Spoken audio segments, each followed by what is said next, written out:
Okay, boys and girls, so this is the video for page 55 in your Explorer's book, and it follows on from yesterday's activity where we were talking about some of the wildflowers that are around at the moment, that are around at springtime, and you had to have a look in your garden, or if you went for a walk with your mum or dad, you had to tick them if you found them. So we had the daffodil, the daisy, the primrose, the wild garlic, the dandelion and the gorse. And I was saying that if you wanted to use the website Wildflowers of Ireland to help you identify any new wildflowers that you found. Okay, so I hope you enjoyed that. So today's page is looking at one wildflower in detail. Now what it says is to pick a wildflower in your local area. So your local area could be your garden, or it could be even as you go for your walk later on today, or maybe it's one that you found yesterday. So just a wildflower in your local area. Now if for some reason that you couldn't find a wildflower, then it says to research one. Now boys and girls, you will find a wildflower in your garden. This is more kind of this is more directed at boys and girls that might live in, like, say, the city, or like in an apartment in the middle of the city where there mightn't be wildflowers growing around. But we're very, very lucky to live in the country, and there's going to be loads and loads of wildflowers just on our doorstep, outside in our garden, just outside in the ditch outside our houses. But I want you, just on the off chance that there isn't, you can pick one that you like. You can pick one of these, or you can pick one from the website that I was talking about yesterday. Now, I do want you to, if you're doing this in your garden, you'll be able to work away by yourself. But if you want to do a wildflower that's on the ditch outside your house, or on the road along by your house, you're going to need your mum and your dad, or your mum or your dad with you to do this. Okay, so we're going to pick one. So you choose one wildflower, so you can have a little think about it and you can choose which one you want to do, and then we're going to study it in a little bit of detail. So in this box you have to write in the name of it.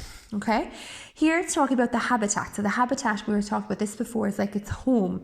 Does it live in a grassy area, in a wood, the coast? So does it grow along by the sea? So we're lucky again to live along the coast. So maybe your wildflower will be one whose habitat is along the coast.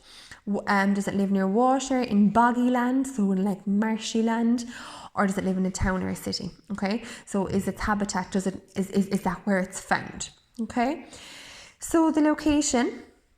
So you must say where you found it, and here are some helpful words. You only have to use them if they're applicable to you, only if they are useful to you. So did you find it over something, under something, beside something?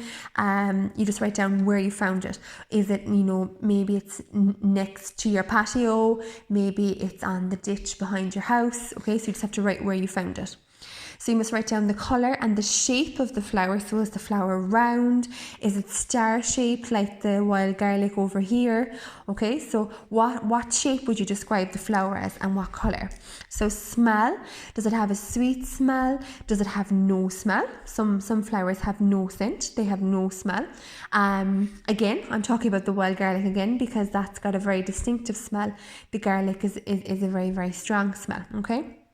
Here, mini beasts nearby. So as you're looking at your flower, as you are outside, do you see any mini beasts living nearby? Do you see any bees? Do you see any worms? Do you see any ants? Anything living nearby? Now, just to say as well, boys and girls, if you want to pick your flower and bring it inside and do this inside, you can, or you can also do this page outside next to wherever you find your flower, whatever works best for you. Here you have to draw a detailed sketch of your wildflower. So you must draw a picture here of what your wildflower looks like, okay? And then you must label it here. So the name of the flower will go here again. Size.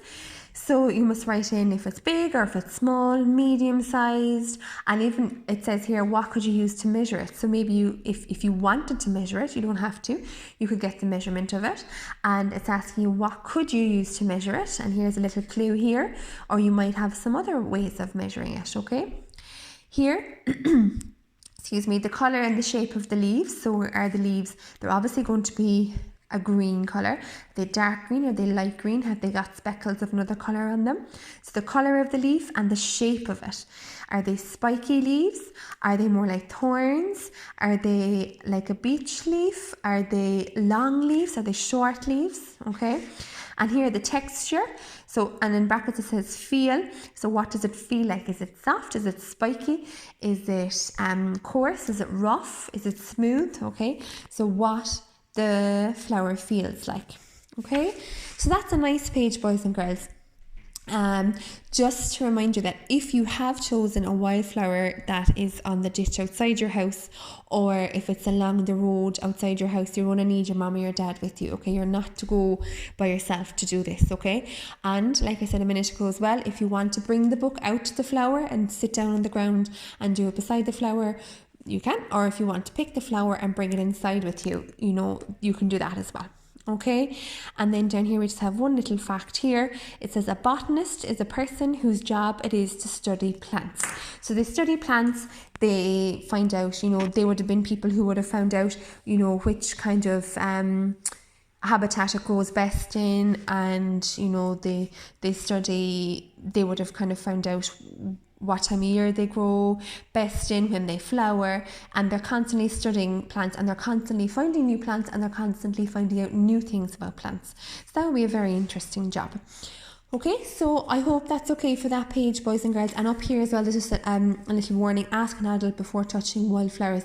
Some are poisonous. Okay, so you know, just check if you're, you know, if it's one of these, you'll be okay. But if it's a flower that you're not sure of, always ask mum or dad before you pick it, just in case, because some are poisonous. Okay, all right, so boys and girls, enjoy that page. Best of luck.